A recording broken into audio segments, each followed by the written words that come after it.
Peace, family. Y'all know who it is. It's Bakari Lumumba, back once again, the progenitor of LumumbaSpeaks.com, a Black empowerment initiative where we believe we could gain a competitive advantage by always betting on Black.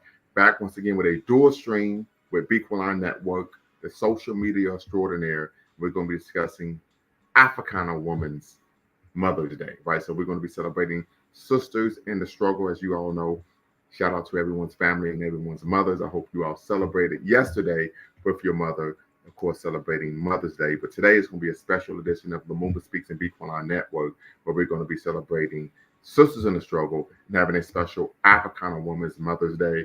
If you don't know, the term Africana is representative, of course, of Black women, African women on the continent and throughout the diaspora, right? So we're going to be discussing Africana Women's Mother's Day, celebrating sisters in the struggle, particularly diving into the concept of other mothering. So if you're watching, family, if you're familiar with the concept of other mothering, I want you to put a 1 in the chat. Put a 1 in the chat if you're familiar with the concept of other mothering, and put a 2 in the chat.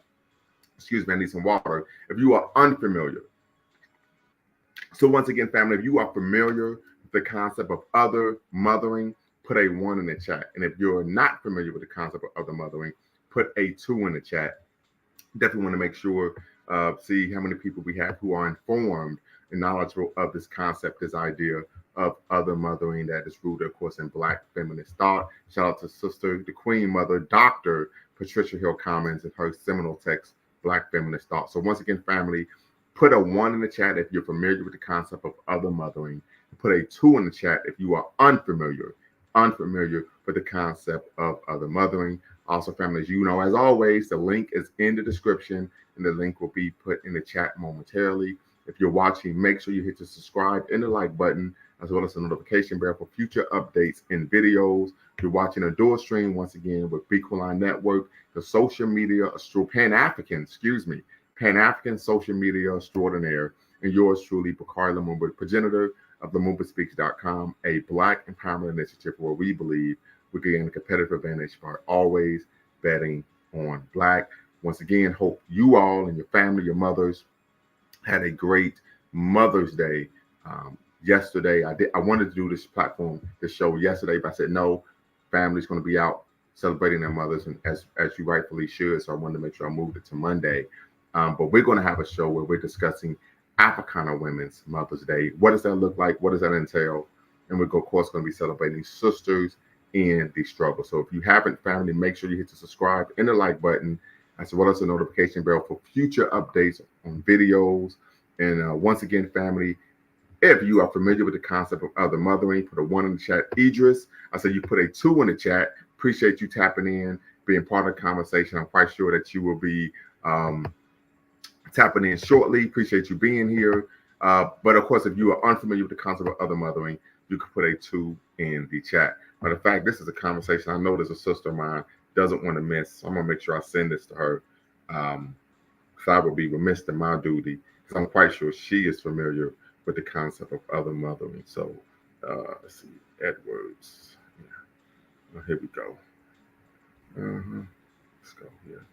Make this happen. Give me 1 second, family.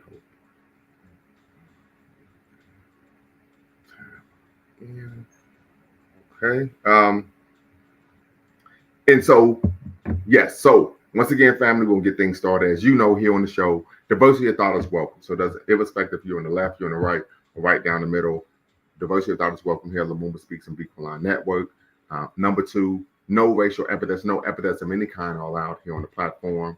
This is a space for Black empowerment, African empowerment. We believe in the 3 N's of Black power, which is self-respect, self-discipline, self-defense, and of course, self-determination. So we first and foremost want to make sure that we are respecting ourselves as African people. So no epithets of any kind will be allowed.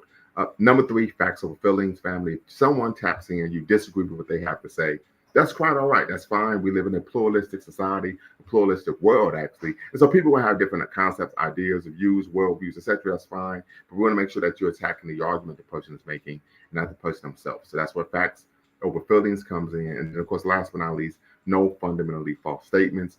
I've given this example ad nauseum that you may be one who believes that LeBron James is a better basketball player than Michael Jordan. Fine, you're entitled to your opinion. However, what you cannot do is misappropriate information, right? So if you would say Michael Jordan only won 2 championships, only won 3 Finals MVPs, those would be fundamentally false statements. And of course, I would say pause. We have to correct some things. So, other than that, family, here at Lumumba Speaks Bequaline Network, our mission is neither to exonerate or vilify, but to simply challenge conventional wisdom and re-examine what has previously been accepted as fact. So once again, family, we're going to be discussing, celebrating Sisters in the Struggle, Africana Women's Mother's Day. And then we're going to even get into why I believe it's important that we have an Africana Women's Mother's Day, right? We know oftentimes in the dominant culture, and unfortunately, non-Black women are pedestalized as the paragon of womanhood, femininity, so on and so forth. We know, unfortunately, during the Holocaust of enslavement, in the Holocaust of colonialism, Black African women were viewed as the antithesis of what it meant to be feminine, what it meant to be a mother. And so they weren't viewed as nurturers, mothers, so on and so forth. We even know that the stereotype of the pickaninny, right, which is the stereotype of a mischievous, unkept child. We even see the concept of the stereotype of the pickaninny in the TV show Martin, right, with what was it? Roscoe, right? So, and what does that depict? That depict that, of course, Black parents, African American parents, Black parents weren't good parents, particularly Black women. So we want to push back against those narratives and even highlight sisters in the struggle and, of course, mothers as well. So just going to name out a few that I think we should honor. And then, of course, you could put some in the chat, family, that if you want me to honor and if we could speak this into existence as well. Queen Mother Moore would be an example. Queen Annie and the Maroons, the only female national hero in Jamaica. Shout out to John Rock. Cecil Fatman, of course, who was one of the leaders of the voodoo ceremony that led to the Haitian Revolution, right, in northern Haiti. Margaret Ekbo, Ida B. Wells, Amy Ashford Garvey, Amy Jacquez Garvey, Josina Mike Machel, Adelaide Casey Hayford, Ella Jo Baker, Winnie Mandela, Miriam Makeba, Gloria Richardson, Fannie Lou Hamer, Septima P. Clark. Please be charges to my head and not my heart if I omitted someone that you believe belongs in the pantheon of Black Africana women, Pan-Africanist leaders. But that's what we're going to look to do. So when we talk about this concept of other mothering, I know Brother Idris put a 2 in the chat. Other mothering is a concept that comes out of Black feminist thought, right? But the practice of other mothering was used by enslaved Black women here in the decadence and dysphoria of the slaveocracy in the Western world to assist other mothers with the care of their children and to maintain family structure. So we talk about that village concept, the concept of African cultural attention here in the Western world. That was an example. The practice continues to this day in spaces where women are present, such as in neighborhoods, faith communities, community organizations, educational institutions, etc. And the concept of other mothering is rooted in the ethic of care. So this is a situation in which it was just commonplace culturally, psychologically, from a value standpoint, to care for other people's children, particularly because of the harsh conditions that we were living under during the Holocaust of enslavement. And so I wanted to, of course, highlight some of the sisters in the struggle, queen mothers who transitioned, great ancestors now, who I would argue in their Pan-Africanist activism and in their work embody the concept of other mother, right? So when we talk about this concept of what it means to celebrate Africana Women's Mother's Day, I would argue that part of that ties into doing the work that is rooted in the liberation of African people. But we can discuss, our own personal mothers, which I'm going to do shortly. My mother was 68 years old. She actually was born, shares a birthday with Sugar Ray Robinson, of course, the greatest boxer of all time. I know Floyd Mayweather would take umbrage with that statement, but that's neither here nor there. And one of the things that Martin Machine, appreciate you, brother. And so one of the things that we find is with my mother, many people know I'm finishing my PhD, and I always give thanks to my mother because she was the one who, as they say, the people say that I put the ball in your hand, I put the gloves in your hand, but she's the one who put the book in my hand. And my mother was truly the individual in the home, even though I had both parents in the home, who nurtured a practice and a love of learning, nurtured an intellectual curiosity in me in those so-called tender years. And that, of course, continued throughout my life. So definitely want to give a great shout out and admiration for my mother, which of course I did yesterday. But also in terms of having that pride in who we are as an African person. I remember, this might be a misnomer, but my mother would always say one of the reasons that we were good in track and field was because we ran a lot in Africa. We know that that's a stereotype. She's essentializing race, but it's also rooted in what I call an uninformed pride of one's history and heritage, right? So even though the argument she was making may be uninformed, it may even be stereotypical, but it was rooted in the fact that she was proud of the fact that we are African, right? We are people of African descent. And so, of course, I was able to embody that, internalize that. And here I am today. So, family, I'm going to put the link in the chat. Once again, we're talking about other mothering. Yes, P.39. Shout out to all the mothers every day. Every day is Mother's Day. And Sugar Ray Robinson is the greatest next to Muhammad Ali, Jack Johnson. Absolutely. I see, your boxing history, brother. Shout out. Absolutely. And so, of course, you could tap in. You can share some stories about some female Pan-Africanist leaders that you honor, that you admire. And, of course, you can even give us a personal narrative honoring your own mother. I just think that it's the right thing to do. This was something that was placed on my heart, something that I was moved to do. And so we're going to do it. So I'm going to put the link in the chat, family. The link is here. Tap in, be part of the conversation. And once again, you don't have to cam up. You do not have to use your actual name. You can use a pseudonym, but tap in, be part of the conversation, and let's celebrate sisters in the struggle. Once again, we're talking about other mothering. They may be your own mother. They may be a mother figure in the community who engaged you, worked with you, rooted in an ethic of care, right? So if that's the case, family, tap in, being part of the conversation. Once again, if you're watching, this is a dual stream with Big Line Network, the Pan-African social media extraordinaire, and of course, yours truly, Bakari Lumumba, the progenitor of LumumbaSpeaks.com, a Black empowerment initiative where we believe we gain a competitive advantage by always betting on Black. Make sure you hit the subscribe and the like button, thumbs up, smash the thumbs up button, and make sure you hit that notification bell for future videos. And we're discussing Africana Women's Mother's Day, celebrating sisters in the struggle. Ashe, Black power. So some of the Mary McKeebers of the world, the Queen Nannies, Queen Mother Moores of the world, Queen Nanny and the Maroons, right? We're talking about the Queen Nzingas of the world. We're talking about the Fannie Lou Hamers, the Ella Jo Bakers, the Harriet Tubmans, right? The Ida B. Wells, right? Cecil Fatman, right? We're talking about all these sisters who, of course, were committed to African liberation at home and abroad. And oftentimes they're not raised up. And I think one of the things I'm going to do is I'm going to look to actually create an Africana Women's Mother's Day celebration in the community, right? And we're going to take it offline, not just virtually, but also in person, where we're honoring sisters in the struggle that have given their lives committed to not only maintaining who we are, because we know one of the major battles that we fight is maintaining our identity and pride in who we are, particularly because we live in a society, particularly if you here in the Western world, that is vehemently and omnipresently anti-Black. So once again, family, tap in, be part of the conversation. You do not have to cam up. Keyword, you do not have to cam up. And you can use a pseudonym to be part of the conversation. And if we got some sisters watching, tap in as well. We know many of the sisters who actually watch the show, subscribe to the show, are mothers who are actually doing the work in the home. I always argue that when we talk about being revolutionary, that your first job starts in the home. The late, great Marcus Messiah Garvey stated that the charity starts at home, right? So you don't want to be doing the work in the community if you're not, of course, doing the work at home. I would argue that is an oxymoron and a contradiction of the highest order.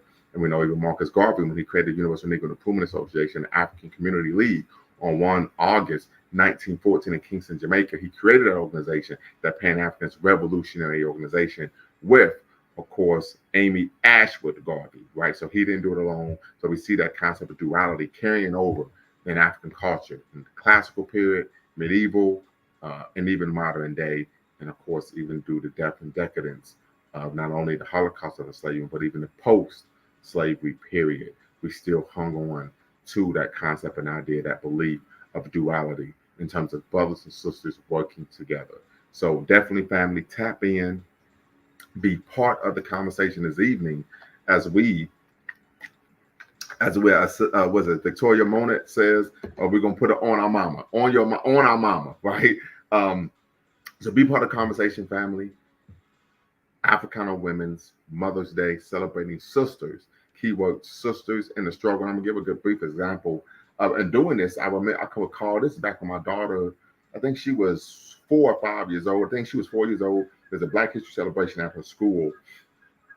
And this Black History celebration, as you call can imagine, the private school was trash, straight trash, trash.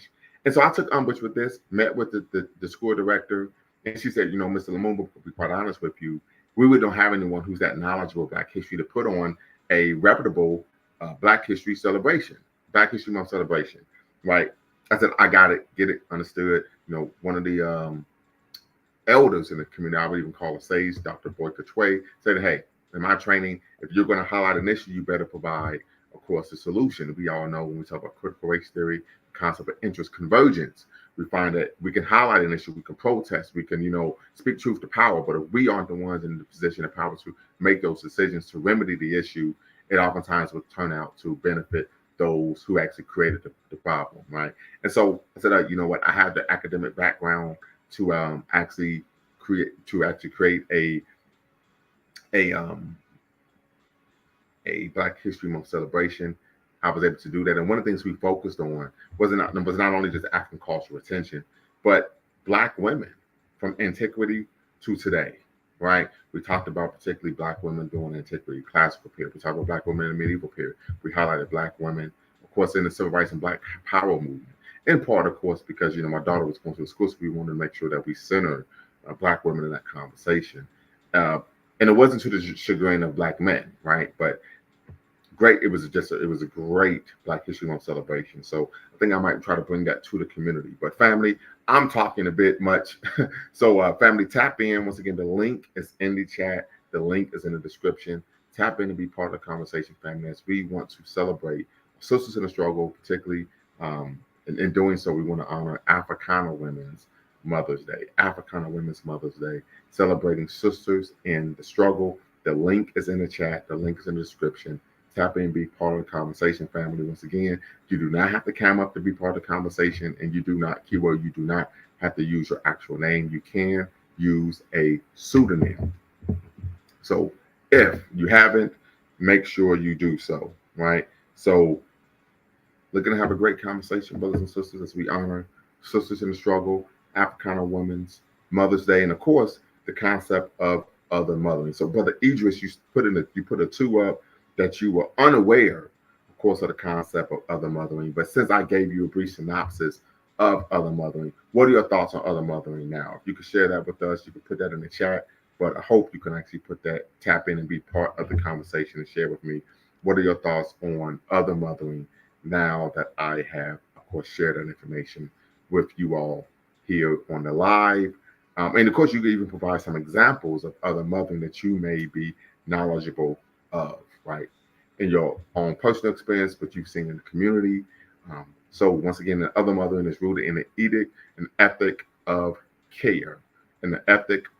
So once again, family, tap in, be part of conversations. We're celebrating Africana Women's Mother's Day, celebrating sisters, keyword sisters in the struggle. So we're talking about the Mary McKeepers of the world, the Harriet Tubmans of the world, right? The Queen Annie Maroons, right? So we're talking about highlighting, centering, and elevating sisters in the struggle.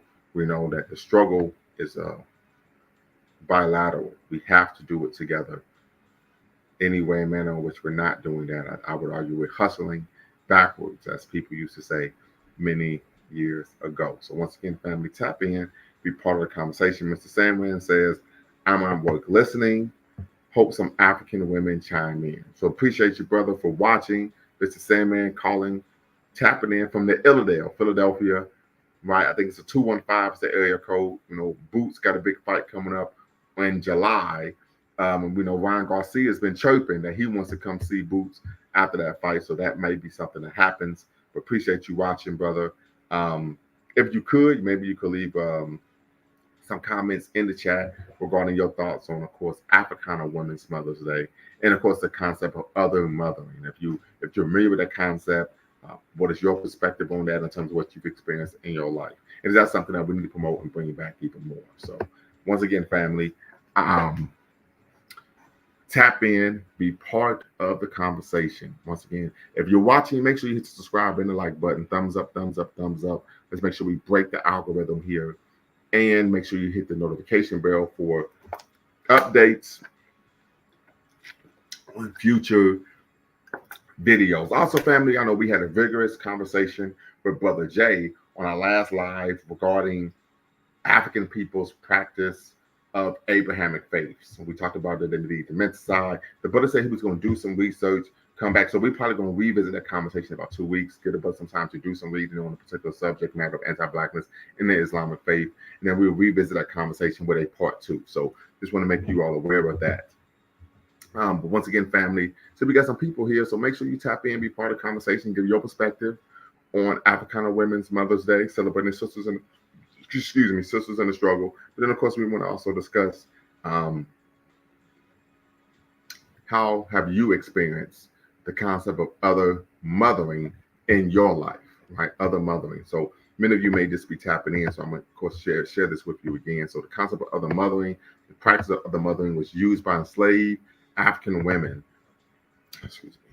to assist other mothers with the care of their children and to maintain the family structure, right? The practice continues to this day in spaces where women are present, such as neighborhoods, faith communities, community organizations, and educational institutions. The concept of other mothering is rooted in an ethic of care, and Patricia Hill Collins is the one who is credited with coining this term, other mothering, in her seminal text, Black Feminist Thought, right? I think that came out in 2000. So I had the third edition with me. So definitely want to make sure we show love there. Matter of fact, yeah, I got the book. Let me see here. If I might be able to pull up where she discusses this a little bit. Let me see if it's in the index. I'm quite sure it should be. So it's motherhood, other mothers. Yeah, 232. Let me see here. Yeah, other mothers, other mothering. Yeah. All right, so let me see what she says here, family. This concept of other mothering in Black feminist thought. Okay. Right. Yeah, just same thing, right? Talking about, stepping in a time of need, time of care, right? So once again, family, tap in, be part of the conversation. Just want to get you all's perspective on celebrating African women's Mother's Day, celebrating sisters, of course, in the struggle. We definitely want to, highlight the Ida B. Wells of the world, the Amy Ashwood Garveys, the Amy Jacquez Garveys, the Maya Makibas, the Winnie Mandelas, Septima P. Clarks, the Fannie Lou Hamers, the Gloria Richardsons of the world, right? So definitely make sure you tap in, family, be part of the conversation. This may not be as juicy or spicy a conversation that we typically have on a live, where we tend to be more provocative and we're seeking to elicit some stronger responses from people. But this is a conversation I believe that we need to have, right? Oftentimes, unfortunately, we find ourselves drawn to discussing concepts and ideas that are negative in our community. But I think we also need to make sure that we're creating time and space to discuss some of the positive attributes of our people, particularly in terms of adaptive vitality, right? Our ability to adjust to changing circumstances without losing one's substance or essence. And I think this concept of other mothering is an example of us being adaptive in terms of how we confront anti-Black racism, not on a national, of course, and international level. So once again, family, the link is in the chat, family. The link is in the description. Tap in, keyword tap in, and be part of the conversation as we discuss Africana Women's Mother's Day, celebrating sisters, celebrating sisters, celebrating sisters in the struggle. So once again, family, the link is in the chat. The link is in the description. Want to get you all thoughts. Is there anyone that I missed in terms of when I was naming some, not all as an exhaustive list, of some of the sisters historically who are Pan-Africanists who fought for African redemption at home and abroad? Once again, if I omitted someone, please charge it in my head and not my heart. And so you can tap in, be part of the conversation, and share with us. There are some queen mothers out there that you look up to based on the principle, the steadfast ability to never acquiesce to Africanity, and then of course their advocacy for African people at home and abroad. I definitely want to hear what you all have to say this evening, May 13th. Also, I would be remiss in my duty if I didn't discuss today's Black History fact. Today's Black History fact is that on this day, several years ago, of course, Joe Louis, also known as the Brown Bomber, of course, second black heavyweight champion in the world, was born, of course, in Alabama. Later migrated to Detroit, and of course became one of the greatest heavyweight champions ever. Excuse me, as many of us know. Excuse me. Joe Louis grew up in the Black Bottom neighborhood of Detroit. I was just there yesterday. We also know that, of course, he was friends with Sugar Ray Robinson in their childhood, and he set the record for most heavyweight title defenses at 25. No one defended a heavyweight title more than Joe Louis. 20. He set the record to this day, 25 family, 25 heavyweight title defenses. And of course, he was known for the Bum of the Month Club, right? And so definitely want to show love to Joe Louis, who was his second black heavyweight champion of the world, even though we do know that there were some restrictions put on him when he became heavyweight champ based on the machinations of one Jack Johnson, who preceded him as a black heavyweight champion. And of course, his behavior drew the ire of course, the white majority in America, of white America, due to particularly his willingness to have conjugal relations with white women. So definitely want to make sure we give a shout out to Joe Louis. Also, today is my best friend's birthday. He turns 41. We met 36 years ago, Dayton, Ohio, first grade, Jefferson Primary, Building 2, right? Miss Ozo was the teacher. We met in first grade 36 years ago. Miss Ozo was the teacher, and so we've been homies ever since. So definitely want to give a shout out to my best friend, Christopher Brandon Hemingway. And also another good friend of mine, my brother Anthony Talbot, by way of Cincinnati, Ohio, former tight end for NC State, Wolfpack, and he's doing some great work. And he's a marketing executive now, doing some great work and making some great money. So we definitely want to give a shout out to those brothers, but also want to make sure we recenter the conversation, family, where we're discussing Africana Women's Mother's Day, celebrating the sisters in the struggle.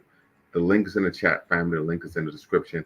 Tap in and be part of the conversation. Be part of the conversation as we discuss, honoring sisters in the struggle. If it be your own mother, you can share concepts of practices of other mothering that you've seen in the community growing up, and of course, some Pan-African women leaders who I may have omitted. Once again, charges to my head and not my heart, that are worthy of honor and distinction in the pantheon of Pan-Africanist greats. So, family, if you can, right, make sure you tap in, be part of the conversation this evening as we discuss Africana Women's Mother's Day, celebrating sisters in the struggle. You know, we did a show probably about a week or 2 weeks ago on Is Sexism Pan-Africanism's Achilles Heel? You know, we had our resident historian, Brother Dwayne Omawale, NTAP. Of course, he shared that of course was a misnomer. But I think this is another example of pushing back against that narrative. That we all use a false narrative, pushing back against that narrative that Pan-Africanism is a sexist movement. But of course, taking the time to honor and highlight sisters in the struggle. So once again, family, if you're watching, don't be shy. The link is in the chat. The link is in the description. Tap in and be part of the conversation. Be part of the conversation. Be part of the conversation where we're discussing Africana Women's Mother's Day, celebrating sisters in the struggle, particularly the concept of other mothering. I'm going to put that concept in the chat, other mothering. I'm going to put that in the chat, other mothering. And so once again, want you all to share your thoughts and your views. Sister Michelle, what's the word? Hello, how are you? Thank you for allowing me to be on the panel. No problem. I'm doing quite all right. How are you? Happy Mother's Day. Happy belated Mother's Day. Oh, thank you. And to all my fellow sisters out there, extended wishes to you. Appreciate it. Planet Earth, Mother Earth, she's taking care of us and pushing us forward. Absolutely. We got to take care of her. You see you looking better and stronger every day. Well, I appreciate it. You know, I'm doing physical therapy. I'm going to be there bright and early, 7 o'clock tomorrow morning. Right now, I'm able to do lower body, and I'm able to do a little upper body, little back, a little arms, but I'm not able to really hit it in the upper body the way I want to. So until I get fully cleared, and that'll probably be in July. So appreciate All you. right, all Yeah. right. So when you get back to your students? Uh, Probably this summer. Oh wow, okay, you're not wasting no time. Yeah. Yeah, but I appreciate this podcast. I guess honoring women and motherhood.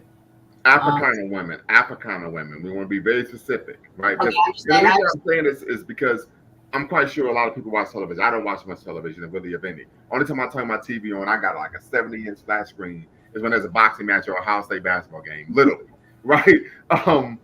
But I say that to say, typically, I would have, going back when I was younger, when you turn the television on, when we're talking about positive aspects of womanhood, typically black women aren't represented, And right? especially as you speak of television, which is hurting me, is the representation of more interracial relationships. Mm, Uh, what are they trying to say? I mean, I'm looking at it from a deep perspective. Are they saying black women aren't deserving of love? And then when you get on the internet, there's this,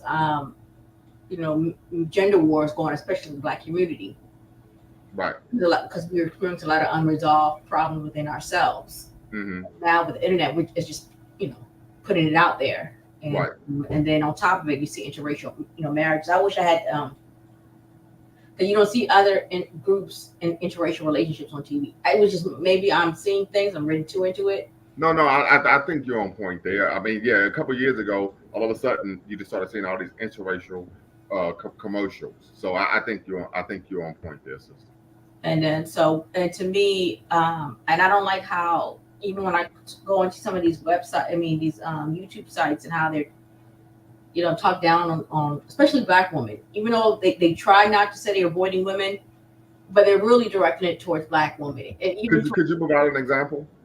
even Phil Scott, I think not too long ago, he talks about modern women and so on and so forth. So one day on his channel, mind you, is an African diaspora channel, Hmm. a Filipino woman, because there's the passport bros, but this is an Africana woman channel. Just no offense to my Filipino brothers and sisters, they don't understand what we've been through here. Why are you having a Filipino sister talking about how to treat a man and so on and so on? Wait. So you hold on. Let me get this right. I'm just trying to make sure I'm understanding what you're saying here. Are you saying that on his platform, the the African Diaspora News Channel, there was a Filipino woman that he was interviewing that was talking about that we know how to treat men and black women don't? No, not in that respect, but just in general, talking about how she, when they go to the Philippines, how they interact with men and so on and so forth. Okay, so I would say this, and of course, this isn't representative of all the Filipino women, but I've had some homeboys have gone there, and they're like, "Yeah, the sisters be on this, and the women are all on." But I mean, a lot of the women that it's sex trafficking. Like, well, a lot of what we're seeing in the Philippines, and this is no disrespect, but just going to keep it above, is sex tourism. That's really what's going on here. Sex tourism. You have an American passport. You're American by nationality. You got American money. So I'm willing to do whatever you want, and to be as. I mean, this is just a reality. We just got to keep it a buck. Yeah, so that is a concern. So I had an issue with that. And with Phil putting that particular person on again, because I've seen the various dynamics of people in our community, and once you peel the different layers off, you see why he or she is behaving that way. Again, I know they're making excuses and so forth, but there's something that's needed and missing for us. So yeah, I mean, that's why I'm letting you talk. I'm trying to make sure I don't. So the question I would have, is particularly because you do the work in this that type of work, what is missing, particularly in terms of the modern day black woman in America, that you believe inhibits or is a barrier? I think they need like healing sessions. Okay, I'm with that. I'm with that Healing, 100%. I'm familiar with that. Yes. healing sessions. But again, because of the world, I was just I was working with a client the other day. She's a little stressed out because they're putting up her rent $200. They're putting up what? They're raising her rent $200. $200. Raising her rent. Okay. They're raising her rent $200. Gotcha. So she's at a tipping point, trying to manage other things. When I first talked to her, you could feel the intensity in the voice. But as I talked to her and got to know her, and she started becoming a little more comfortable, she just shared she shared that piece. Now she probably interacted with you or someone else. You were like, hey, she got something, what's up with her? But once you realize, hey, something else is bigger is going on, and maybe she doesn't know how to channel that energy she's having right now because again, the information just came over all of a sudden, and now I got to figure out how I'm going to come up with extra money every month. Right. Let me ask you this. Do you think maybe a solution to that would be to go back to having multi-generational homes? Yes, but I think we lost that with gentrification. Explain. Again, I work with many families. I live in the DC area. Many of these families were first generation homeowners, or at least first generational or second generation homeowners. Family couldn't come to terms and keep the house together. Maybe we could have knocked down the house, rebuild, and had different units, but no one was creative in terms of seeing how we can keep the family together. Everybody was like, as soon as you get, as soon as you reach your age, it's time for you to find your way. Everybody, I want to be on my own. I'm grown. All those various, mantras we have. And come to find out, it's very detrimental when we could have stayed together, or at least figured out a way we could stay together, respect each other's privacy, and grow because we need a support network. Right. Well, it sounds to me like that's not an issue of gentrification. That's an issue of us lacking. But we became an issue. Over. Gentrification became a problem because we lacked the creativity. Because we've always been a creative people, but once we got into integration, we lost all that. Because even now, not to take us too off, even now, music, Afro beats may even take over hip hop. Okay. I mean, is that a problem? It's not a problem in terms of nothing bad, but just that our ingenuity here in America was so prominent that it was respected global-wide. And now, because we no longer have it, now it's shifting to another diasporan group. Because like hip hop was born out of the fact that we didn't have resources. So what did? We went outside and played, shoot the dozens, all these things that we were doing. Come to find out, we were developing creative skills. Right. But now you're, due to, drugs, violence, everybody's kept inside the house. And so it's another level of stress. And then also with mothering, in terms of care, did you see the video of the teacher who was fired for letting the students braid his hair? I saw the picture. I didn't see the video though, but I saw the picture. And these are the type of things we need, even as young girls. I'm talking about the young girls in terms of caring for each other, grooming for each other. Why can that be implemented in the school setting? Because even when I was working with the kids, we used to get mannequins so the girls can practice how to do hair. We used to get hand mannequins so they can do nails. But because of sanitation and just overall policy, we never used to allow them to touch us or each other. So we brought in mannequins so they can at least do something in that grooming. And not everything is necessarily reading and writing. One guy even brought like clippers to show the guys how to start cutting hair and shaving. Not on the students themselves, but like demonstrating on a mannequin or like a dummy or something. But these are skills that we need to teach each other as a mother. Like for example, I got my niece. My niece is what, like 8 years old, and I'm trying to teach her how to just do a little plait, but she's not interested. And I get upset with my sister because hey, these are things that we do. Right. But again, I don't want to argue with my sister. I let her go because there was a sister who was doing braiding classes. I wanted to take her because she, she's getting older, and I just want her to start getting comfortable with herself. But her mother has, different direction, and I don't want to oversee her. Again, these are type of things with the family. Like even in my own family, I'm seeing things as an aunt with my sister's kids, and I'm like, there's certain things they need to know or learn, or at least know of. I'm not the greatest like braider or platter, but at least I can get you started. Right. Because soon you're going to need to learn how to groom yourself. You're going to need to learn how to do certain things for yourself. Right.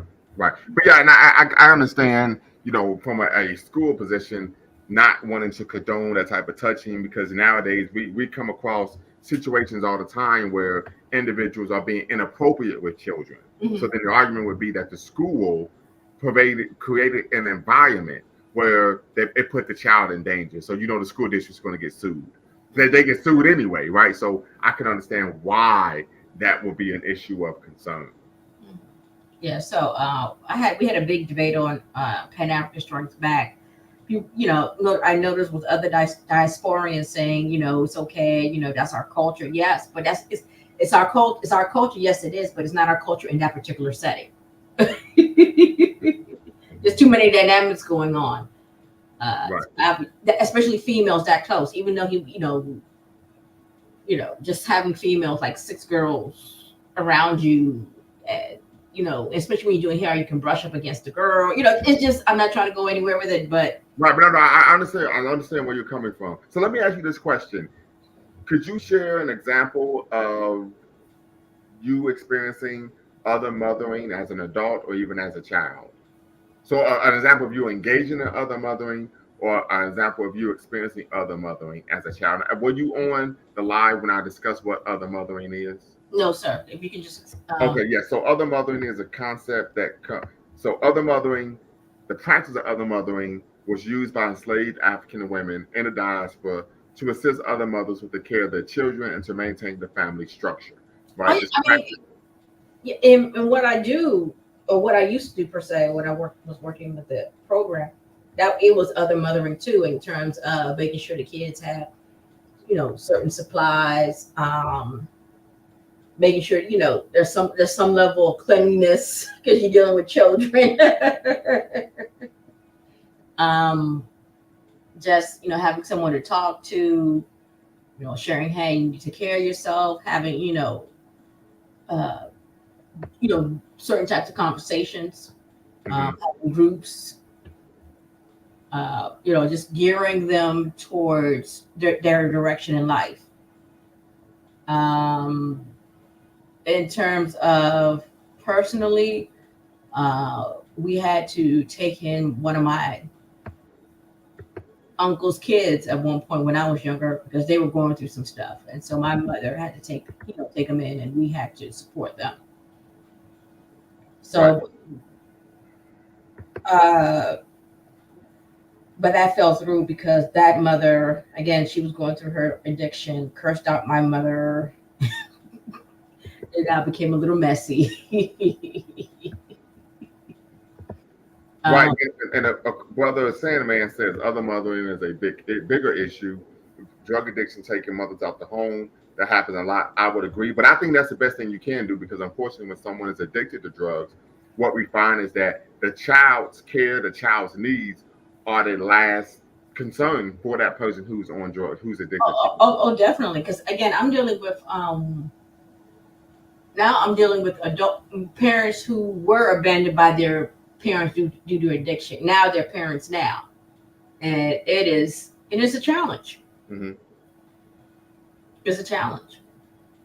And again, we need to talk about drug addiction, especially when the woman's addicted. Okay. And how it especially affect the family, because I was working with a young man whose mother, I will say, the mother started having children from 16 to almost 50. Wow. All the kids were in foster care. Fathers unknown. It's alleged, mother was also engaged in sex sexual acts, and kids see these things, they come and talk about it. Very embarrassing for the young man. Right. Affected him. Uh, where I could see him having relational issues with women. Right. We saw that, and that's why I think sometimes, I wish men, especially in these online spaces, would show women a little grace, even if they have kids. I understand you may not want to date single women or whatever, but at least show them some grace. At the end of the day, that's somebody's mother. Hey, keep it respectful. Hey, this is not what I'm into. You don't have to be disrespectful about it. So that's what issue I have. And some men are starting to get very disrespectful towards women. In what capacity? I was actually even talking to a lady the other day, one of my former parents, and she was going on an online site, and one guy, because she's a single mother, was going in on her. And I'm like, if you didn't want to date, you just say you don't want to date. This is not something he's looking at or into. Why do you have to, lecture you about your life? Well, so and of course I don't know all the details. I don't know neither, but this is what she's telling. But I would imagine, oftentimes, well, as we know, most men don't want to date single mothers, and that's fine. And hold on. But what tends to happen is, when men refuse to date a woman who's a single mother, oftentimes, and I'm gonna echo Kevin Samuels, shame, insults, guilt is what you get in return, right? So but once again, we don't know the details of that conversation, but let's see what Brother Sandman has to say. It's amazing how rap music was glamorizing selling crack in the black community for years. Those drug addicts were black mothers a lot of times. That is correct. That is correct. Go ahead, sister. And then that's another issue. I don't want to take us too off subject, but like somebody like Dr. Dre and all those people that made money off the black experience and living out of the black experience, they need to pay some taxes to us. I think we need to have another show just on that. Pay taxes? Yes. Okay, so what would that look like? How would we be able to investing in programs for children. They already do that type of stuff. They already do that type of stuff. Yeah, but they need to pay, some extra money, so they need to really, because they took out a lot of things. Their music influenced a lot of things. And the argument they would make is that's the parents' job. But how can the parents have if it's a parent's job, how can, per the parents are not in their right mind. They're on substances. Right, but how is that the rapper's fault? It's not their fault, but they didn't help. They also exploited the situation and rapped about a woman performing sexual activities on them based on what these women's experiences are. Okay. I'm sorry. I'm just not following the logic. The logic is you exploited our experiences to sell it to the whole wide world, and we get nothing in return. Okay. Because, I'm not going to mention their names. The untouchable community gets royalties off this. Families become generationally rich off our music, off our selling certain experiences, but we shouldn't get a piece of the action. Well, yeah, I mean, you got to own the product. Yeah. But this is another issue, I guess, with mother. Culturally, as Black people, we're not. I'm not saying we're not ownership people, but we were once people that were of the earth. Respected the earth, was in tune with nature, and then another external culture has come in and commodified everything. Right. And so now, because everything's commodified, it's affecting our relationship. It's affecting our health. It's how we relate to each other, how we interact with the society at whole. And number two, we've never had a chance to really collectively and fairly discuss how we want to move forward.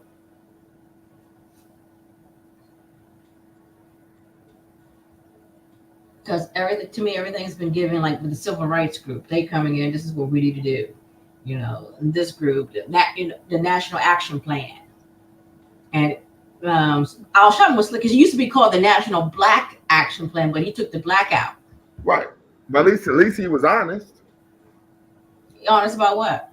that he wasn't focused on black people anymore. But then when they were trying to take the black history out of Florida, he was the first one out there. Well, I mean, we know he's an opportunist, so we're just gonna be honest there. But yeah, so we're gonna recenter. I'm sorry. So as a child growing up, would you argue that you experienced other mothering in the community? Oh yeah, definitely. My aunts, cousins, because again, we used to live in an apartment complex, so we used to run through each other's house. Spend the night over each other's house. It was like fun. Right. Like for example, I was a teenager until I went to the hairdresser because we used to do each other's hair. I was a teenager. Now you got little girls 3-4 years old going to the hair salon. I'm like, okay. Right. Okay. And any female Pan-African leaders that you would want to shout out or express your admiration for? Dr. Frances Cress Welsing. Okay. Yeah, I know she's from the DMV. Yes, she is. Okay. So why Dr. Frances Cress Welsing? Dr. Frances Cress Welsing, I've actually met some of the patients who she's provided services to. I've met about 2 young men she's provided services to in the past, and they all spoke highly of her, and they provided good direction for them as they become young men, even though they're still dealing with the system at large. I'll say that. Mm-hmm. But I respect her because she took a chance, with her career and her livelihood, to tell the truth. Because before I read Dr. Cress Welsing, again, I was the type of person, just because you're black, you should understand me. We're all people, all that type of stuff. Mm-hmm. But once I read Frances Cress Welsing book, or we had a discussion about it in school, in my college class, then I realized, It's like she gave me that, aha moment. I was like, racism is deeper than just black and white. Right. Okay. It's about genetic survival. Right. Period. And again, we as a people need to have that discussion because we're not surviving anymore. Understood. Anyone else? Let me see. I admire Harriet Tubman. Okay. I admire her bravery. I admire the fact that, she could have went to Canada and said, I'm free, I'm good. No, she went back and got her people as much as she can. Right. You said she could have gone Gucci. And she stood her ground. Understood. Let me see. Is anyone from the modern era? Let me see. Dr. Frances Cress Welsing, she was from the modern era. Yes, but anyway, I was trying to think of anybody younger than her that I relate to, because nobody really stands out anymore. Everybody's trying to collect a check. Okay. So what do you mean by that when you say nobody really stands out? Nobody is like really single-handedly out here advocating for black issues. Okay. But you know who I like? I like Angela Stanton King. Okay. And in terms of, she's been through a lot of stuff. She admitted to her mistakes. Some of her political alignment I may not necessarily agree with, but I agree. I am glad that she is standing up, on Angie's House, to providing women a place to stay in the event of their pregnancy, because again, housing is a very, very, very delicate matter. And when you become pregnant, a lot of guys aren't ready to take on that responsibility. So women may feel they need to make other decisions. Hold on. You said a lot of guys aren't willing. Some guys, let me correct myself. Excuse me. Some guys feel, they're not ready for that. So the women may feel she need to make another decision. I've worked with women. I had one woman I worked with years ago, and it broke my heart. She was staying with the guy. She just came out of jail. She couldn't go back to her mother's place. She was staying with a boyfriend. Unfortunately, things, living with a man, things happen. She got pregnant with twins. Um, Due to the type of environment she was in, she had to terminate. She chose to, terminate because of the situation she was in. Um, if she had other options, I think she would have went through, but she did not have other options. But the Oh, question I would ask is, why are you having children, having a child, or even allowing yourself to become impregnated by somebody who is of the ilk that they are? there was mental health issues with her. Again, issues with the birth control. Again, she's living with a guy she doesn't really want to be with, can go home. So technically, she's homeless. Living in a shelter is not ideal. Right. Underlying mental health illness. Um, just caught up in a cycle. I Just see. caught up in a cycle. But I would argue that even if someone has mental health issues, if they're functional enough, they can still make sure they're on birth control. You're absolutely right. And the reason why I'm bringing this up is because then you're bringing the child into a situation that is untoward. You're absolutely right. So this is just me. I mean, you could push back, but my thoughts I mean, is, I push back with this. I know other health issues. if you are, You got to say some women. hold up real quick. If you are sane enough to have consensual sex, you are sane enough to be on birth control. Okay, per my understanding, she was on some of this birth control, but a lot of it was making her sick. Um, So, and again, you're living with a man. You can't, you're not. It's a lot. It's a lot. I think if she could have left that environment, it would have prevented her from having to make those decisions or having to have intimacy because she's living with a guy. And I think that's another reason why. And the woman, I later find out years later, was living with a woman, like years later. Okay.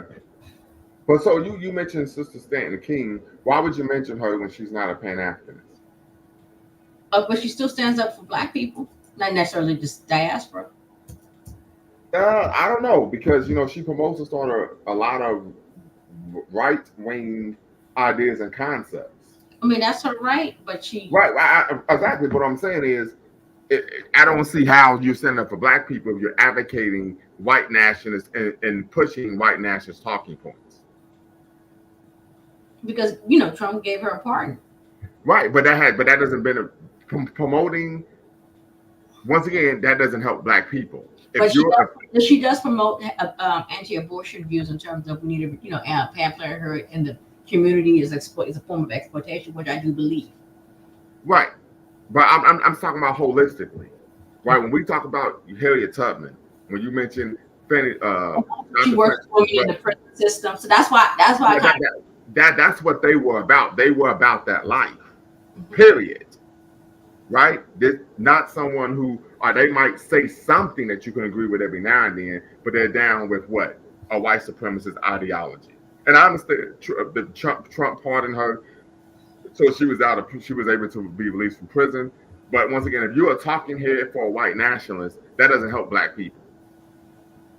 But she stood up. She stood up for Black people in several instances. When the situation in Buffalo happened, she told, I believe she went to the Republican Party, hey, this is what happened. This should be a national crisis. She has done things to raise awareness within the national party in terms of the racism or the awareness of Black needs in the community. She has done those type of things.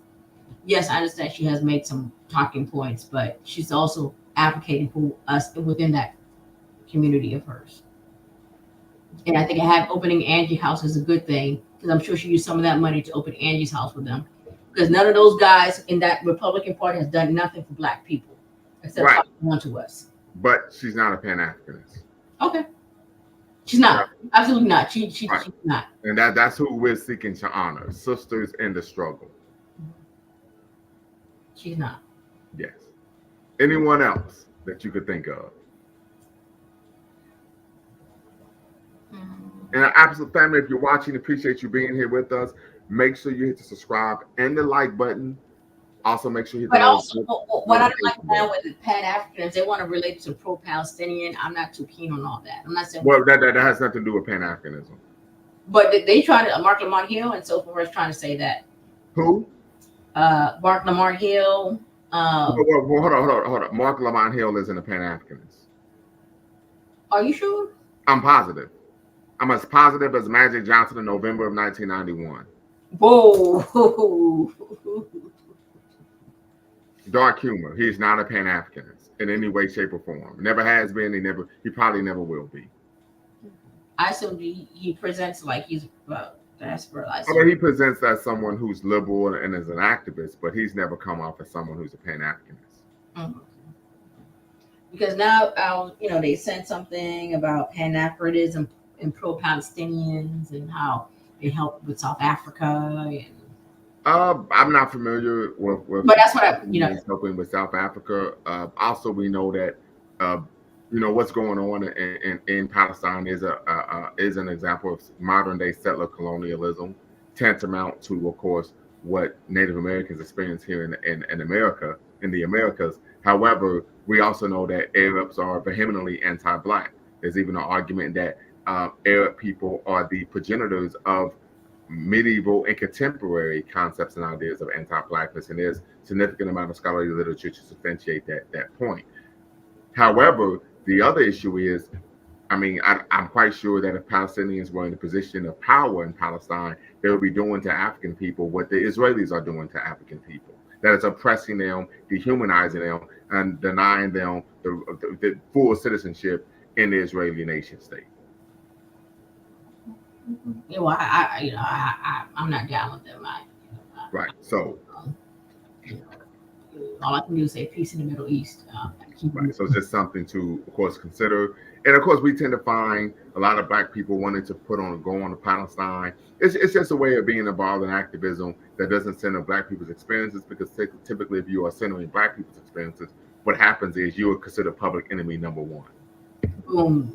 Mm-hmm. Right. And that's an issue that you don't really have to address. You could just talk about, right? Rather than addressing the issues that we face in our community on a diurnal basis. But I noticed in the past 5-6 years, there's been a delineation of Black American experience from the diaspora, big time. Of course, we lead the way to Rick Nasheed and so forth. Wait, say that again. Say that one more time. Delineation from Pan-Africanism from us and the Black experience here in the U.S. There's been, FBA. Well, but yeah, I would argue that one, Queen bows now. Okay, don't know what that means. Tap in. Let me know what you mean by that. CP Royalty 870. Some of that is rooted in, of course, individuals who are politically immature. I want to be quite honest with you. We know a lot of individuals, particularly someone like Rick Nasheed, he has a large platform. And what happens is he's able to create a problem in the Black community, and the solution is purchase a product from him.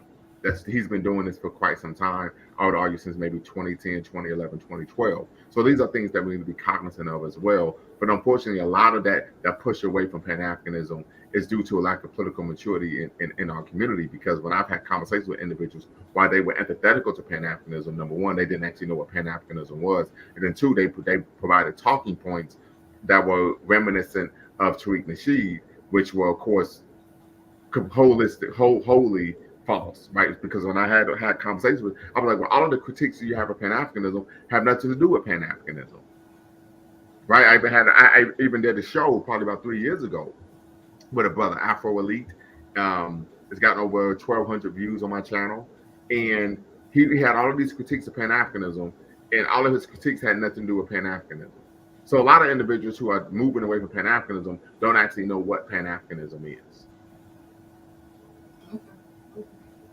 So it's rooted in a lack of political education, a lack of political maturity, political sophistication. And then once again, we live in a social media era where individuals are getting information not from actually reading scholarly material, but doing what? Listening to charismatic talking heads. Yeah. Yeah. Absolutely. So these are things to consider as well. CP Royalty 870. You say Queen bows now. Tap in, brother, or share in the chat. What do you mean by that? What do you mean by queen vows now? Just want to make sure we're understanding the tracking. And then another issue with mothering, which I think is under attack, is same gender relationships in the Black community. It's it's it's becoming to me alarming because I think a lot of women are needing. We need companionship. As I was telling you about the quick story of the lady I was telling you about, Mhm. because some of our women, our sisters, have gone through some traumas, Right. and our brothers too.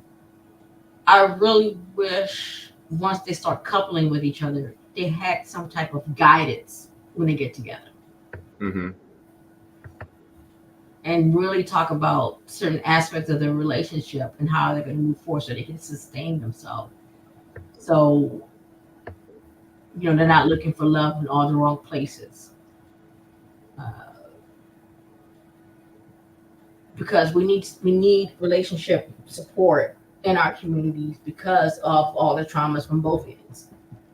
And so, and also you bringing children into this, and that it just passed on and passed down. Right. Uh, and to me, we've lost our balance as a people, especially, and that's why and I want to get back to Tariq Nasheed because Tariq Nasheed used to be like a relationship specialist, and he's talking about FBA, which is fine, but FBA, or ADUS, we need to continue up. If we don't have relationships, if we're not able to sustain couples or family system, the movement is dead. Real quick, yes, Brother Shabazz is speaking to that. Afro Elite, yes, he was against Pan Africanism. And when I asked him for an alternative to Pan Africanism, he actually described Pan Africanism. Absolutely. That absolutely happened on the platform. He also was promoting a lot of misinformation, ahistorical claims, so on and so forth. But yeah, that was wild. That when I asked, I said, okay, cool, you don't have to agree with Pan Africanism, right? This isn't a situation where we're imperialistic, we try to force people to believe in something. But the issue was when I asked for that alternative, what he described was Pan Africanism, and that showed the fact that he didn't actually know what Pan Africanism was. He simply was parroting the talking points of one Tariq Nasheed. So CP Royce says she's smart, but not on a homie level. She's smart though. So CP Royce 870 still don't understand who you're referring to. Tap in, brother. I'm gonna put the link in the chat below your comment and tap in and be part of the conversation so we really unpack what you're trying to say. Now go ahead, Sister Michelle. Oh yeah, so in terms of 80, like another thing, like Yvette Carnell and Tone Talks. I noticed, yes, they're talking about political stuff, resources, but what about the family system, the coupling?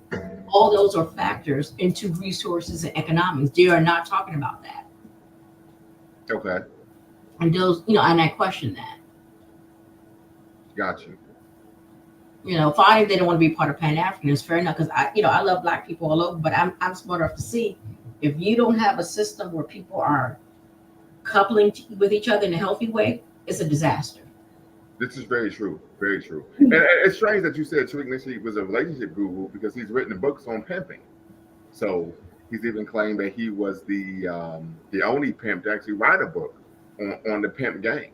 So, and I mean, like I said, I would argue he's a grifter. He's been a relationship guru. He's been a pimp. He even released a hip hop album, which was trash. So like he's done a lot of things to try to create an income. Yes, he has. Yes, he has. Yeah. And so I think this is just his latest hustle. Well, he's doing real well. Got a building, and what hurts me about the building he hasn't done any type of activities for the kids. Not even a back to school program. At least get the kids in the building just to get some backpacks and a sandwich. Nothing. Okay. Well, okay, so Brother Shabazz says that's false. He wrote a book on the art of macking, not pimping. But the reason why I made that claim is because when he was on the Conan, and Brother Shabazz, please tap in, be part of the conversation. I know you out in 619, all the way out in, of course, San Diego. Hope you can tap in. But the reason why I made that claim is because when he was on the Conan O'Brien show, he said this himself. He said that he was the only pimp to actually write a book on pimping. So that may be false, but I'm quoting him directly. So, yeah. Well, go ahead, Sister Michelle. Um, then also, in terms of again mothering, part of also mothering is also little girls seeing women in respectable roles, seeing women getting married, seeing women, care for a man, seeing caring for the family system, seeing those examples. And I don't see young girls seeing those examples anymore. Mother, as soon as mother wakes up, she's getting you dressed, she's going to school, come back. Where's the time for the nurturing Right. of a young lady or a young woman? You know, and to me, that is a concern. In like Mother's Day, it's very commercial now. Let's go for people go to their brunch, their dinner, get their flowers, their balloons, can take their pictures. You know, So this is a question from Brother Shabazz. He says, "Are you suggesting that lesbian relationships are no, no, legal?" no, I did not. What I was suggesting that is on the rise and is very concerning to me. So what is the solution to that issue? So, woo, it's gonna be I called. mean, if you brought it up and you said it's a problem, what's the solution? The problem with the solution is, again, we as a community could have some conversations with our young men and our young women about also we need to have infrastructure like maybe school, dances, activities where Well, they already have that in schools. not like, Yeah, they do. They still have school dances and all of that. but they need something where Hold on real quick. Stan's Life O2 Tariq has no shortage of haters and people who make such false claims while not doing anything themselves. Tap in, be part of the conversation. Stan's Life 02. Tap in, be part of the conversation. The link is in the chat. The link is in the description. Yeah, so but they already do those type of things. And I would argue that, and this is just from conversations I've had with young women, some of what we tend to find in terms of the rise in homosexual relationships in the Black community, some of that is rooted in trauma, and it sometimes it's not even from a heterosexual romantic relationship, but just other issues. So I think there's a lot there. There's a lot there, but they still do the school dances and all that stuff. okay, but again, I guess I don't think how should I say? I do have some possible ideas, but I think if we could come together in community and have this discussion, because I have a family. I don't want them to be lesbian. 2-3 generations. I think it's okay, and our family lineage is done. Oh, I had another work colleague, a former work colleague of mine. She's in a strange, a lesbian relationship. They had to go to a sperm. I don't know. I want to say a donor bank. I don't Yeah, sperm bank. Hmm? Yeah, sperm bank. Get any black donors, so they end up getting like a Filipino and half Arabic person. So the cute little boy, but Yeah, and so I mean, sometimes people have the belief or the assumption, just like when we find brothers who say, "Oh, I mean, that's not my race." There's a belief that maybe if you date somebody of a different race, then they won't engage in certain problematic or what's the term I want to use? that's cheesy. Not trauma based, but not ratchet, but toxic behaviors, Mhm. right? But what we find a lot of in women and men have found that even in homosexual relationships or same gender relationships, individuals are just as toxic, just as conniving, just as verbally and physically abusive, Mhm. so forth. So yeah, because I've met women who say, "Hey, I'm going to be in a relationship with a woman because the man have treated me wrong, man have been abusive, so on and so forth," and had those women tell me later, "Hey, the woman I was with was acting the same way," right? So yeah, there's a lot to unpack there. Right? So just something to consider. But once again, family, we're talking about Africana Women's Mother's Day, celebrating sisters in the struggle. Tap in, be part of the conversation. Also, the Stands Life O2. There's no hateration, holleration in this dancery, right? It's a simple critique, right? Simple critique. And one of the things that we tend to find, particularly in individuals who are in a cult, is that you make any critique of an individual who's the leader of that group or cult, even if they're factual, you're seen as someone who's attacking that person, right? And that's not the case at all, right? But these are things that we need to consider, particularly if we're talking about how he engages with individuals in the community. If they have a disagreement, he typically doesn't have an intellectually based conversation. He simply insults the person. It really is extremely sophomorish type behavior, right? So that's not someone, in my opinion, that we should be looking to guidance when the person engages in a very juvenile type behavior with individuals who have dissenting opinions, right? The other issue is I would even argue that a manifestation of that is maybe a year or two ago they had like a rally or a meeting about reparations, and the individuals who were supporters of Tariq Nasheed's work, and if we call it work, actually there almost was a melee there because once again the type of individuals that he's drawing in are individuals who are typically immature, intellectually indolent, so on and so forth, and so of low moral character, right? And so when that happened, of course, he's trying to spin it and say, the tethers and the white supremacists came and trying to create an internal mess so that we couldn't actually address the issue at hand. But once again, you have to look at, that type of when people, you are a reflection of your audience. And when you bring people in, your audience is engaged in that type of behavior. That's a reflection of you and the fact that they see something in you that brings them to that space. And a lot of that is because of the juvenile behavior that he engages in himself on his platform. And I think this is a good discussion in terms of understanding womanhood, like Africana womanhood. I think this discussion needs to be explored. I think there needs to be infrastructure around this to continue Africana womanhood within our communities and within our society. So, Well, and so I think that's a good point. But when we talk about infrastructure, we don't have to wait on anyone. I mean, one of the things that, I've seen done in the community is the creation of organically creating sister circles where they say, hey, we're going to pick 2 Saturdays out of the month. We're going to meet at this place at this time, and we're going to address these issues as women. That's the infrastructure. We don't have to wait on any organization to do anything like that. That's something we could create ourselves. That's very true. So, and I think oftentimes we are, we don't have this, we don't have that. Well, then do it yourself. Right? For example, coming from, Dayton, Ohio, shout out to the Gym City, the 937, home of Paul Laurence Dunbar, the world's first world-renowned African-American poet and novelist, and of course the Wright brothers who were first in flight. What we found was we created the West Dayton Youth Task Force. We created the Juma Mosi Shule, an African Center Saturday school. We didn't say, well, that we got to create it. There's no infrastructure. We created the infrastructure ourselves. It's called self-determination, Kuji Shakalia. You get some people who are like-minded, who are serious, who don't simply want to bloviate, right, but actually do the work, and hey, we cook them with fish grease. Literally. We're talking about grassroots. Good point. Good point. Yeah.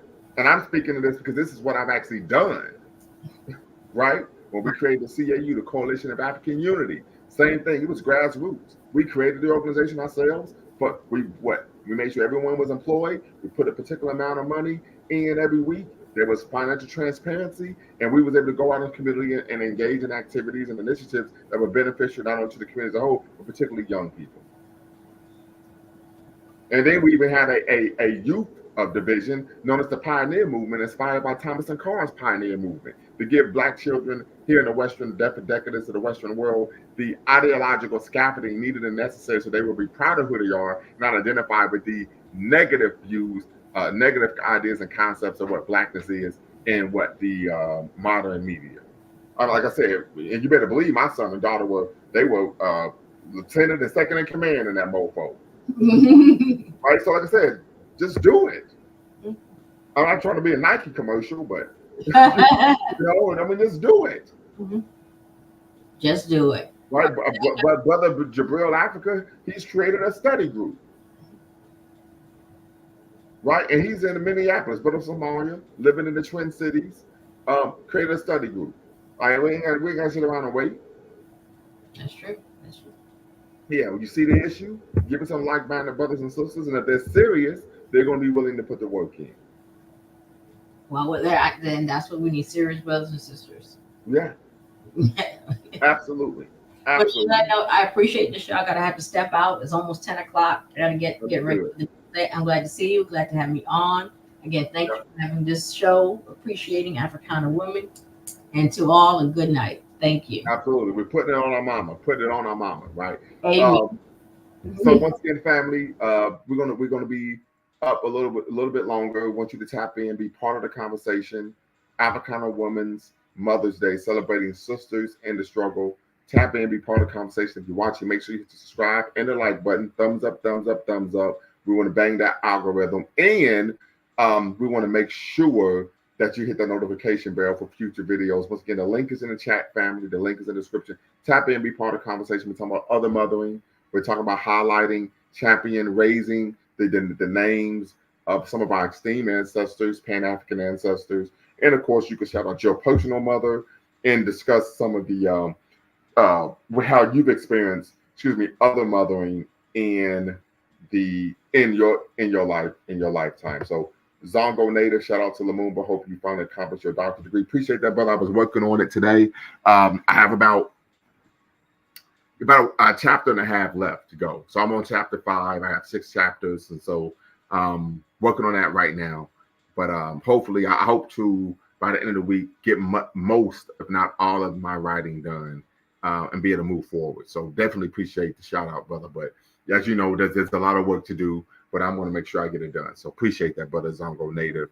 But once again, family, the link is in the chat. The link is in the description. I want you all to tap in, be part of the conversation as we're putting it on our mama, right? We're putting it on our mother today, right? So that's definitely want to make sure that we show love to the sisters in the struggle, right? And particularly the other mother. And I can think of my best friend's mother who considers me her 5th son. She has 4 sons, but considers me her 5th son. And so we see this concept of other mothering in the Black community. Of course, we know this comes from the being a practice from during the Holocaust of enslavement.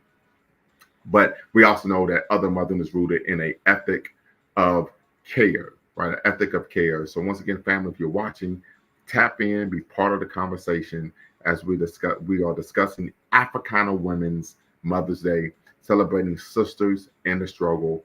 As you're watching a dual stream here on YouTube with Bequaline Network, of course, the Pan-African social media extraordinaire, and of course, yours truly, Bakari Lumumba, the progenitor of LumumbaSpeaks.com, a Black empowerment initiative where we believe we could gain a competitive advantage by always, keyword, always betting on Black. So once again, family, tap in, be part of the conversation.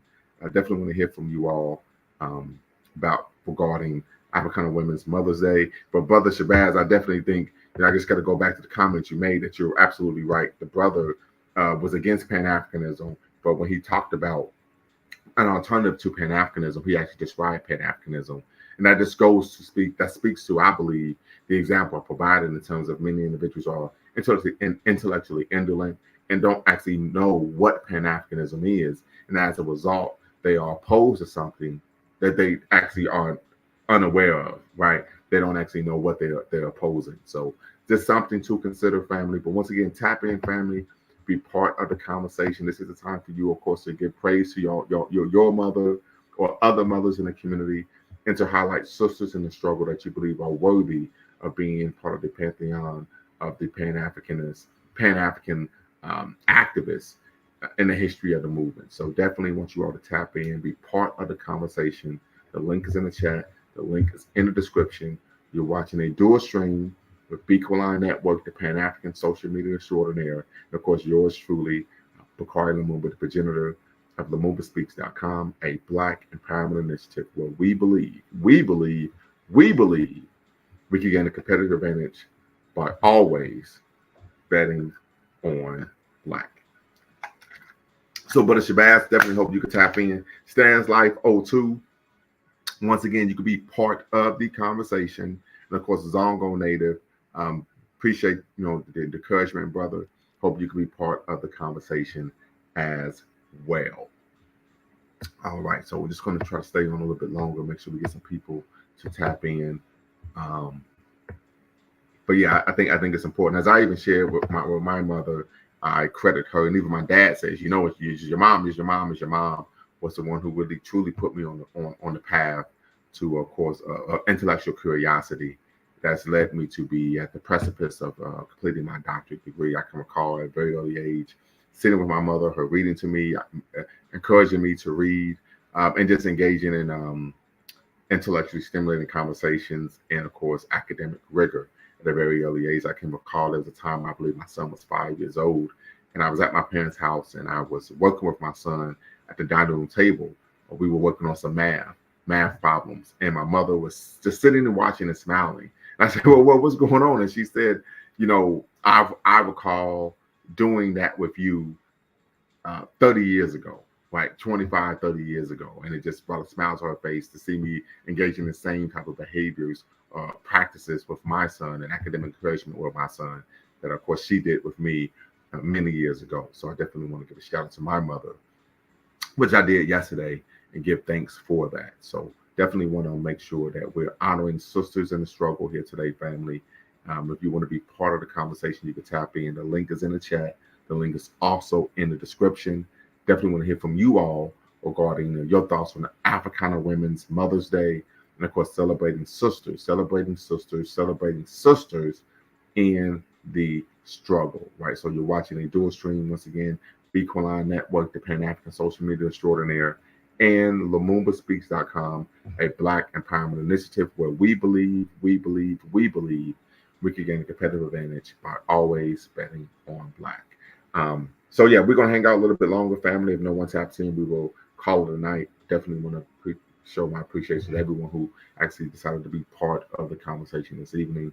Once again, other mothering, as many of you may be unaware, as a term that was, I believe, coined by Dr. Patricia Hill Collins in her seminal text, Black Feminist Thought. But we know this practice of other mothering was used by enslaved African women in the death, decadence, and dysphoria of the African diaspora in the Western world to assist mothers with the care of their children and to maintain the family structure. The practice continues to this day in spaces where African women, Black women are present, such as neighborhoods, faith communities, community organizations, and educational institutions rooted in an ethic of care. So definitely want to make sure that we're showing love for the concept of other mothering, right? But also we want to make sure we highlight some of the Pan-African sisters and struggle luminaries in of course, the halls of Pan-Africanism, Queen Mother Moore, Queen Annie and the Maroons, Cecil Fatman, Margaret Ekbo, Ida B. Wells, Amy Ashwood Garvey, Amy Jacquez Garvey, Josina Machel, Adelaide Casey Hayford, Ella Jo Baker, Fannie Lou Hamer, Gloria Richardson, Mary McKeever, Winnie Mandela, September P. Clark, and as I said before, family, if I missed anyone, which I'm sure I did, charge it to my head and not my heart. Black Robin 06 says, my hope is that Africana women embrace ways of rest. The work is exhausting, but worth it. We need to prioritize healing our bodies. All right, sister, I know who you are. Tap in, be part of the conversation. I think this is a great conversation as well.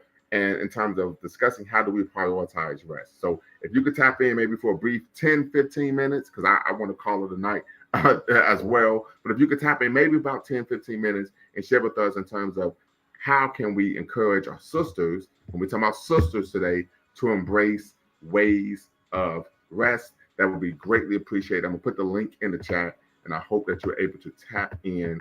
And this is something that we can lean into for probably about the next 10 to 15 minutes, and then we will call it an evening, family. So waiting on Black Robin 06 to tap in, family. But once again, you can share your experiences with other mothering. I did so. And of course, we can also highlight sisters in the struggle. So I can even think of Mama Nazebo Glenn, right from South Africa. I grew up on the same street as her in on the west side of Dayton, Ohio. From South Africa, she was an anti-apartheid activist who was expelled from her country for being an anti-apartheid activist, settled, of course, in Dayton, Ohio. And I had the luxury, the privilege of growing up under her watch, right? Her watch. And of course, they're particularly thankful for her. Barbara O, who was an actress who transitioned about a week and a half ago. She was what she would call me her cosmic son. And so that was another example of other mothering that I experienced as a young man, coming up in the community, finding my way, being an African-centered individual, Pan-Africanist oriented. And so definitely want to give a shout out to Mama O. I call her Mama O, but Barbara O. She actually starred in the movie Daughters of the Dusk and actually played a great role in helping us develop the inaugural and only Pan-African Film Festival in Ohio, African World Film Festival that took place in I think it was May or April of 2008 in downtown Dayton, Ohio. That was actually 16 years ago, family, 16 years ago. And so she played a vital role in helping us, you know, um, make that film festival a success. So definitely want to give a shout out to Mama O. And once again, if I'm forgetting anyone, please charge it to my head and not my heart. But once again, so Doc, I'm gonna, okay, here we go. Okay, very good. Okay, all right. So I just put a pseudonym up because I don't want you putting it. I want you to maintain your identity. So Well, I appreciate yeah, that. no problem. Yeah, I'm not gonna get you in trouble. We don't do that over here. Listen, all I know is you're somebody from Afghanistan. Okay, so so real quick, my sister says learning to say no is okay to be selfish at times when we need to learn. We need to learn how to rest. Absolutely, I agree. I agree 100%. So good friend of mine, DE in the house. Go ahead, D. you D, Yeah. you stated, my hope is that Africana women embrace ways of rest. What do you mean by that? Well, growing up, when I grew up, I watched the women in my family were very hardworking, Hmm. but they also took naps. I Okay. remember seeing my granny take naps, my aunt take naps, and them encouraging us to take naps. I mean, this is really old school, but I don't know if you remember, it used to rain outside. My aunt would say, that's the perfect time to go to sleep. Everybody Mm, turn off all the lights, unplug everything, go to sleep. Now, we might not go to that extreme. But I saw my uncles too. Like they would come home from work and they would rest for a little bit, get up and do some other things. Um, but one of the things that I learned early on is that your body just can't continue to just go. We right, have to learn how to prioritize ways of rest because capitalism, society, um, colonialism, all of it will make you feel like you have to keep going, that you have to be in a constant state of work. And I think that we even perpetuate it with, ideologies like, rise and grind, got to always be moving and working and shaking. It's like, no, actually, there are some times where you could just rest. I think there are a lot of spaces, especially when we talk about those women who do race work. So when I hear you say Ida B. Wells and Ella Baker and hmm, Fannie Hamer, and actually all the women that you were speaking of, like, they're considered race women doing a lot of work right, for the benefit of the race. Okay, that work is tough and is exhausting. right, Um, and so prioritizing rest is going to be important and key because also many of those women have families right. that they were working towards Yeah, educating and raising, partners that they were supporting. There's a lot, and then not to mention the families, right? So we rarely talk about the families that are being helped and worked with. And then if you are working in a field such as I do, you are doing a lot of other mothering. A lot of absolutely. That's my dog. She feel like she need to Right, be all on, right, on right, all camera right. too. Hey, they just want to give a shout out. You know what I mean? That's all that is. If you give a shout out. And this is a good point because I went back, I had a conversation with my sister about a year ago, my big sister. And she shared with me how she had to realize that, hey, I don't need to be killing myself on a job, right? I need to go home and I need to rest. So this is an issue. I even argue when we talk about particularly in terms of the family unit, if sisters who are doing race work or not, there are times I would argue, and this is something I've even done, like, hey, I see you're tired. Go to sleep, take a nap. I'll cook dinner. It may not be as good as you what you make, right? But Right. you know what I mean. But I can make it up by giving you a massage or something. You know what I mean. But so I think that that's a situation where we talk about our duality and working together in tandem rather than being in competition with each other. I think is very important as well because I always make the argument that if we're not going together, we're not going to get anywhere. I wholeheartedly agree. And one of the pieces of advice that I often give people who are women who are entering this work is, and actually I give it to everybody, um, but of course I especially give it to women. Listen, partner with someone who is a partner. because you want that. You want that person that's going to help you prioritize rest, especially if you are in some sort of a leadership position or something that is going to require a little bit more of you. Find someone that's going to help you prioritize rest. So no, the food might not be as good, but is it food? Right. Did they do it right? Are they helping you to actualize your best self? That is going to be key and important. And I think the sister says, we have to be selfish, and actually I don't think that that's being selfish. Honestly, when we prioritize self, um you know absolutely. I mean, one of the best books that I have read is Rest is Resistance. Yeah, Recently, I I'm ain't gonna looking say it up now. ever, but Rest is Resistance. The author's name is escaping me right at the moment, but that is Trisha Hersey. yes, Trisha. I think it's Hersey or it's Hearsey, one of those. As long as it's not heresy, right? It's not.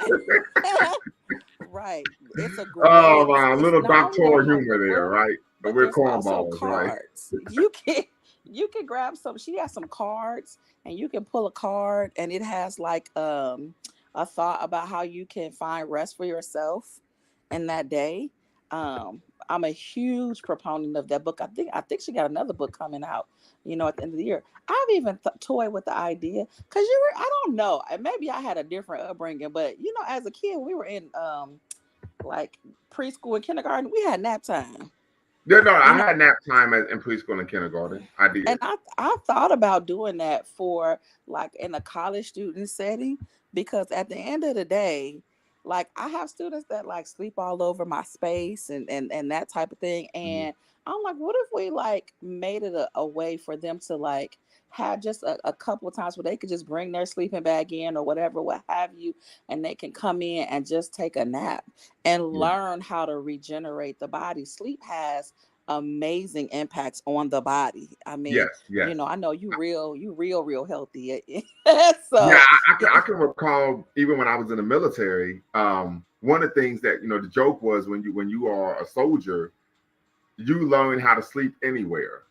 Mm, So I mean, there were people sleeping on hardwood floors in the day room, knocked out. I'm talking about deep see, REM sleep. Like, hey, we're gonna make it listen. happen. I, and I wasn't in the military, but I often am quoted as saying, listen, I can go to sleep anywhere. I can take a nap anywhere. It doesn't make me a never mind, because Mhm. I understand that if I don't get rest, I can't continue. Mhm. You And your know, body will literally just shut down at some point. It it would shut will. down on you. It And will. I don't mean to cut you off, but No, no, good. this is probably 16, 17 years ago when I first started. I was going to a community college and I was working like a split shift. It was like half third shift, half first shift. I would go in at like 4 in the morning, get off at like noon. Then I would go to class. And I remember it was around Thanksgiving. I called a holiday hell day, but that's a conversation for another day. And I fell asleep at the wheel, and I woke up and I was driving down the wrong side of the road. Okay, that's not the goal. That is Right. not So, the goal. like I said, prior rest is very, very important. Literally, I woke up and I was driving down the wrong side of the road, and I had to literally hurry up. There's a truck coming straight at me, and I had to turn quickly into somebody's yard. Oh. Well, Yeah. see, that was a lesson though. Yeah. You won't do that again. Absolutely. Absolutely not. And I think that there are two ways that the body tells us that we need rest, and that is us falling asleep, but it's also health and diseases. Those are a couple Mm, ways. okay. Yes. So we have to be really mindful of the ways in which we treat our bodies, Mm-hmm. especially, Africana women. And listen, we're gonna talk about it for the men, of course, obviously next month. I'm sure you are. Right. Right. I'm gonna But do a show next month. We're talking about women. We're talking about sisters right now. yeah, I'm like, I think that, you Yeah, because know, I mean, we're gonna do this when I talk about it with man. We're gonna talk about this concept of John Henryism. Right, Ooh, this that's concept gonna of be John good. Henryism. Where does this come from? We know John Henry, the folk hero, but and what are long the short term and of course long term side effects, benefits and side effects of John Henryism? And we know one is that you work yourself to death. So, Mm, um, I I think that for Africana women, one of the things that I would also love to see is how we pass this lesson down to our daughters and our neighbors and the women around us, because messaging is so important. That's what I wrote. That was my dissertation topic, about how Black women receive messages and how those messages push them to be internally motivated toward Mm, things. And so if we're pushing messages that center rest, care for the community, care for ourselves, mind, body, and soul, as well as care for our loved ones, and our loved ones being African people, then that's what's going to permeate, right? But honestly, that's not what's been the teaching of these moments. And so if we could get back to a space where we can teach that, and I'm hoping that in our messaging, when we as we are teaching, that we are actually changing um how the next generations are thinking about themselves, their place in the world, and really who they are as women, and what their contribution will be ultimately. absolutely. And speaking of dissertation, I'm on chapter 5. I saw it in the chat because I got on late. I said he better go. All I'm right. hey, listen, you better ask somebody. I'm running like Jesse Owens, okay? Listen, Literally though. But I think mhm. what you mentioned in terms of the messaging, I think that is great, and particularly in terms of passing it on to the next generation. We talk a lot about, oh, I want to give the children of next generation what I didn't have. What about giving them what we did have? Yeah. No, that's a great no. I mean, absolutely. I listen. Any student, that anybody's child, and I have no problem with helping other people's children. You're going to get some of these lessons. Absolutely. I was raised with a grandmother who was, very much in my life, and other women, and I believe that that's how we pass down. We have a strong oral tradition in the African community, and so passing down these things, absolutely. Even the stuff I didn't learn, I know it now. I'm passing it down. I'm very intentional in terms of like asking questions. I believe we should ask questions of our elders so Hmm. that they can tell us what they Yeah, know. yeah, Tell absolutely. me what you know. And sometimes I just love to get a group of women together and say, just tell me tell me something about something. Tell me something good, right? Something good. So let me ask you this, and I'm gonna put you on the spot here, but I'm asking this question because I'm quite sure you know the answer, and of course, this can actually be beneficial to the viewers. Can you share the difference between other mothering, excuse me, and mammying? Ooh. Come on now, come Ooh. on now, come on now, come on now. So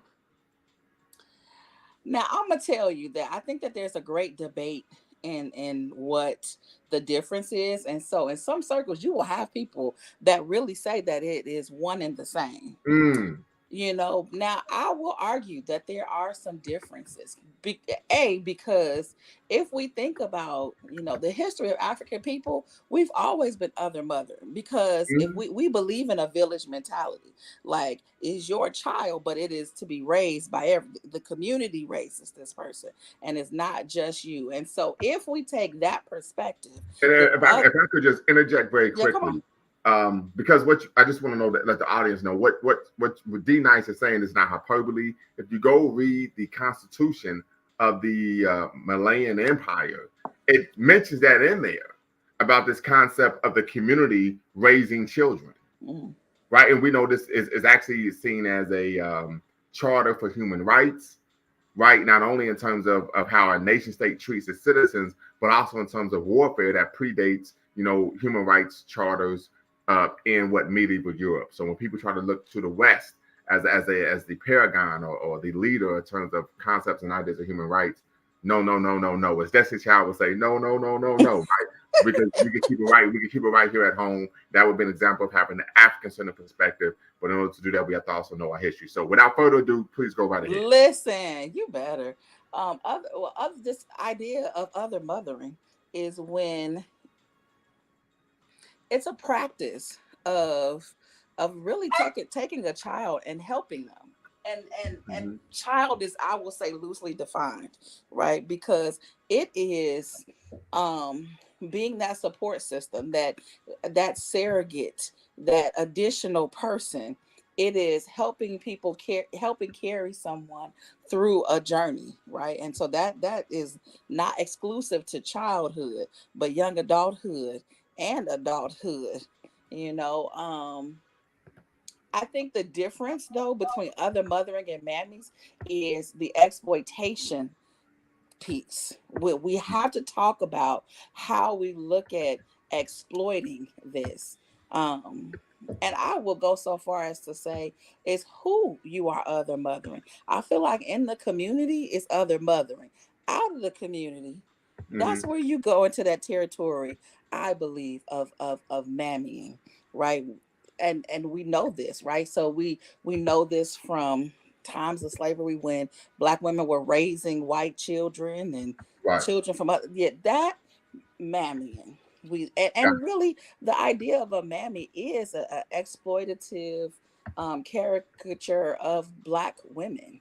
Good point. That's a good point. Very good point. And yeah, yeah, great point. Great point.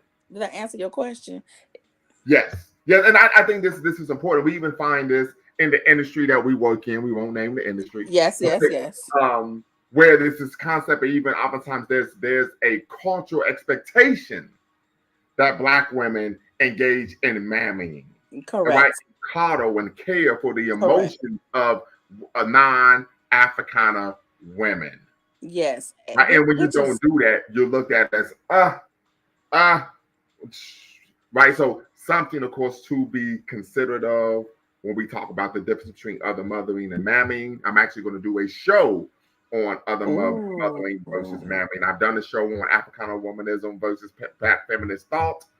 And so we're going to do a show probably in about a week or two on other mothering versus mamming. Before we close out, because I promised we was only going to go about another 15 minutes. Okay, cool. Um, what sisters in the struggle in honor of Africana Women's Mother's Day would you want to highlight and speak on Oh, this evening? that's crazy. Yeah, I mean, this Um, what we do out here you now. Like know, I I'm a said. fan of Anna Julian Cooper.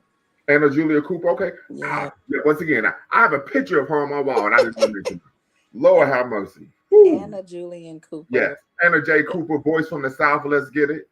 And real absolutely. quick, I actually have a quote of hers tattooed on my chest. And forgot the woman's name. That means it's past my bedtime. That's what it means. Oh, I also will say Bertha Maxwell Roddy.